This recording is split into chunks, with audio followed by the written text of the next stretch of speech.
Hello student, তোমরা যারা ক্যালকাটা ইউনিভার্সিটির আন্ডারে সেমিস্টার 4-এর ছাত্রছাত্রী আছো এবং তোমাদের এইসি 4 বাংলা অর্থাৎ কম্পালসারি বাংলা সাবজেক্টটি আছে, তোমাদের জন্য আজকের ক্লাসটা খুবই গুরুত্বপূর্ণ। আজকের ক্লাসে তোমাদের সিলেবাসের প্রথম যে দুটি কবিতা আছে রবীন্দ্রনাথ ঠাকুরের লেখা, বৈরাগ্য সাধনে মুক্তি আর শতাব্দীর সূর্য আজি, এই দুটি কবিতা থেকে গুরুত্বপূর্ণ এমসিকিউ প্রশ্নোত্তর নিয়ে আলোচনা করব। প্রথমে তোমরা বৈরাগ্য সাধনে মুক্তি এই কবিতা থেকে এমসিকিউ প্রশ্নোত্তরগুলো দেখো। তবে এমসিকিউ প্রশ্নোত্তর তো আলোচনা করব, তার আগে এই কবিতার সারসংক্ষেপ অর্থাৎ বিষয়বস্তুটাকে একটু দেখে নাও। দেখো, কবি অর্থাৎ রবীন্দ্রনাথ ঠাকুর বৈরাগ্য সাধনের মাধ্যমে মুক্তি চান না। বৈরাগ্য সাধন মানে কি সন্ন্যাসী হয়ে যাবে এইভাবে মুক্তি কিন্তু তিনি চান না। তিনি এই পৃথিবীর অসংখ্য বন্ধনের মাঝে মহানন্দের মুক্তির স্বাদ পেতে চান। যুগের পর যুগ ধরে তৃষ্ণার্ত হৃদয় ঈশ্বরের বিরহে কাতর।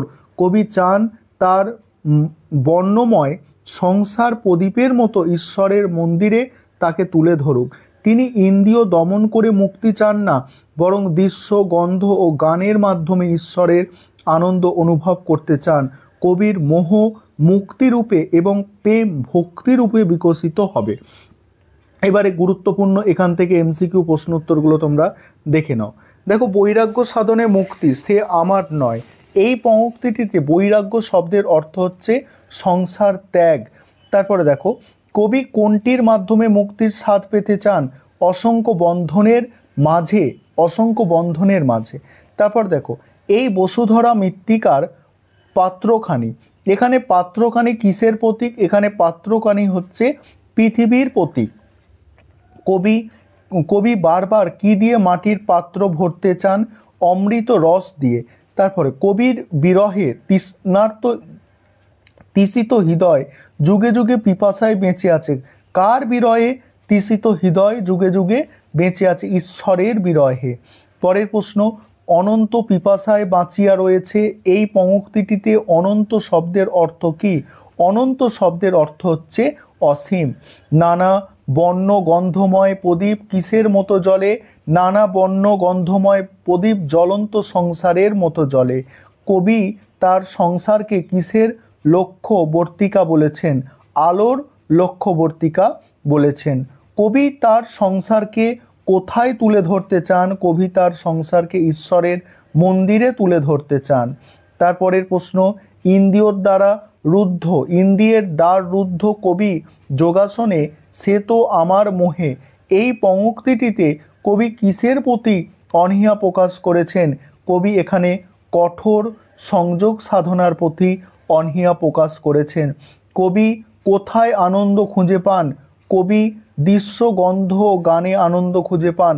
দৃশ্য, গন্ধ ও গানের মাঝে কার আনন্দ বিরাজ করে? ঈশ্বরের আনন্দ বিরাজ করে।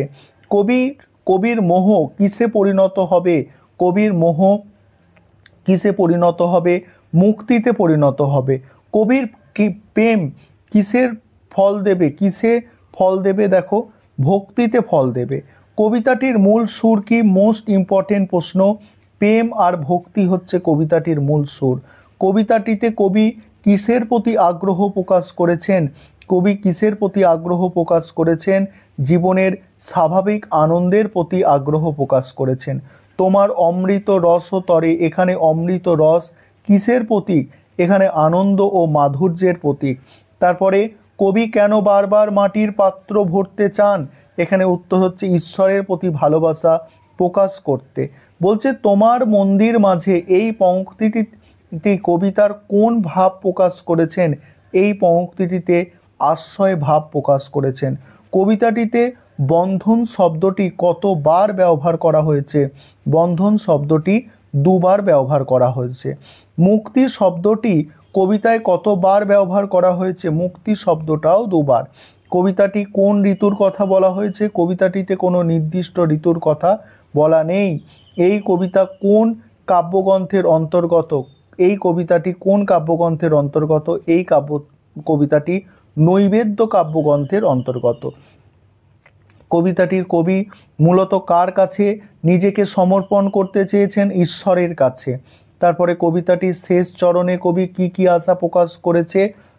কবি কি কি আশা প্রকাশ করেছে? এখানে অপশান খ হচ্ছে সঠিক অ্যান্সার। তারপরে দেখো শতাব্দীর সূর্য আজি, পরের যে কবিতাটি আছে শতাব্দীর সূর্য আজি, এখানে সারসংক্ষেপ অর্থাৎ বিষয়বস্তুটা একটু বুঝে নাও। শতাব্দীর সূর্য আজি রক্ত মেঘে রক্ত মেঘ মারে, কবিতাটিতে কবি রবীন্দ্রনাথ ঠাকুর একটি ভয়াবহ ও ধ্বংসাত্মক সময়ের চিত্র তুলে ধরেছেন। শতাব্দীর শেষের সূর্য যেন রক্ত মেঘের মধ্যে অস্ত যাচ্ছে, যা একটি অশুভ সময়ের ইঙ্গিত দেয়। চারদিকে হিংসা ও হানাহানি চলছে, যেখানে মানুষ অস্ত্রের উন্মত্ততায় উন্মত্ত, দয়াহীনতা অসহায়তা যেন বিষাক্ত সাপের মতো ফনা তুলছে, সমাজের রন্ধে রন্ধে বিষ ছড়িয়ে দিচ্ছে, স্বার্থপরতা লোভের বেশে মানুষ সংঘাতে লিপ্ত হয়েছে, যা প্রলয় আকারে ভয়াবহতাকে স্মরণ করিয়ে দেয়। ভদ্রবেশী বর্বরতা সমাজের নোংরামি থেকে উঠে এসেছে, লজ্জা শরম ত্যাগ জাতি প্রেমের মিথ্যার আড়ালে অন্যায় অত্যাচার করছে। তারা ধর্মের অপব্যবহার করে নিজেদের ক্ষমতা ও দম্ভ প্রতিষ্ঠা করতে চাইছে। এই পরিস্থিতিতে কবিরা আতঙ্কিত হয়ে নিজেদের কণ্ঠস্বর উচ্চকিত করছে, কিন্তু তাদের সেই আর্তনাদ যেন শ্মশানের কুকুরের কাড়াকাড়ির মতোই শোনাচ্ছে, যেখানে নীতি ও মানবিকতার কোনো স্থান নেই। কবিতাটি একটি অন্ধকারময় সময়ের প্রতিচ্ছবি এবং মানব সমাজের নৈতিক অবক্ষয় তুলে ধরে। এখানে প্রথম প্রশ্ন, শতাব্দীর সূর্য আজ কোথায় অস্ত গেছে? শতাব্দীর সূর্য আজ রক্ত রঙিন মেঘে, দেখো রক্ত রঙিন মেঘের মাঝে অস্ত গেছে।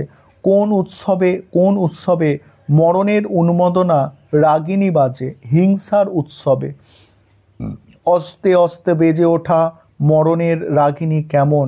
এখানে অপশান মানে গ সঠিক অ্যান্সার হবে। তারপরে কে কুটিল ফনা তুলেছে, সততা কুটিল ফনা তুলেছে। পরের প্রশ্ন আছে সততার কোন রূপের কথা কবি উল্লেখ করেছেন? নাগিন রূপ আর দয়াহীন রূপ। তারপর দেখো সততার দ্বন্দ্ব কেমন?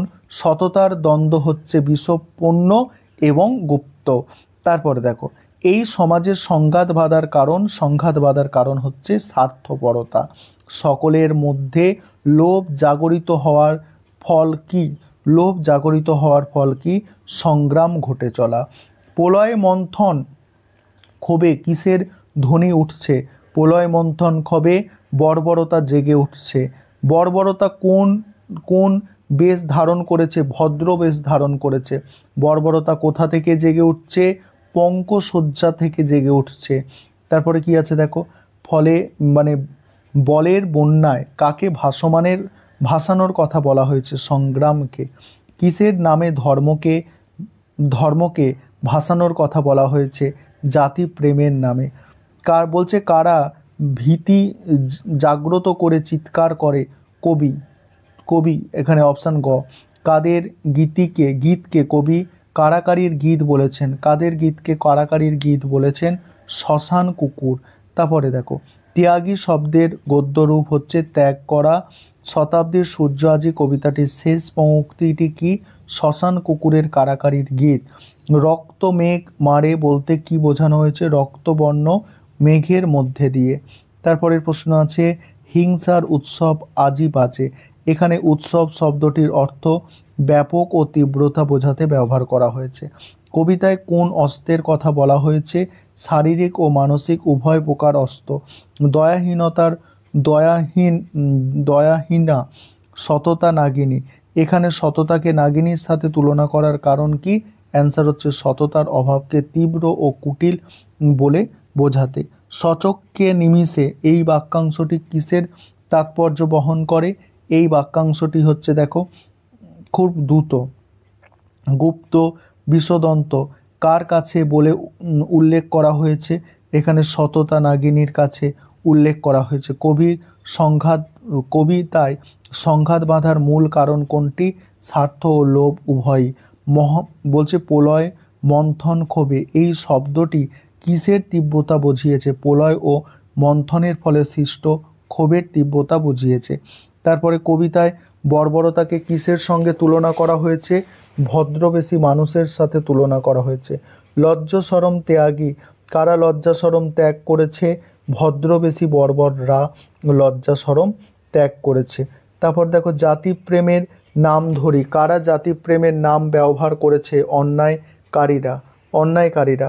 বলের বন্যায় কিসে বলছে কি ভাষাতে চাওয়া হচ্ছে? বলের বন্যায় কি ভাষাতে চাওয়া হচ্ছে? দেখো অ্যান্সার হচ্ছে ধর্ম ও ন্যায় উভয়।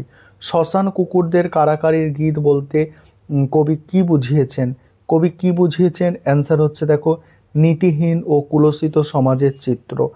এই পরের ক্লাসে তোমাদের এই স্বার্থ সমাপ্তি থেকে আলোচনা করব।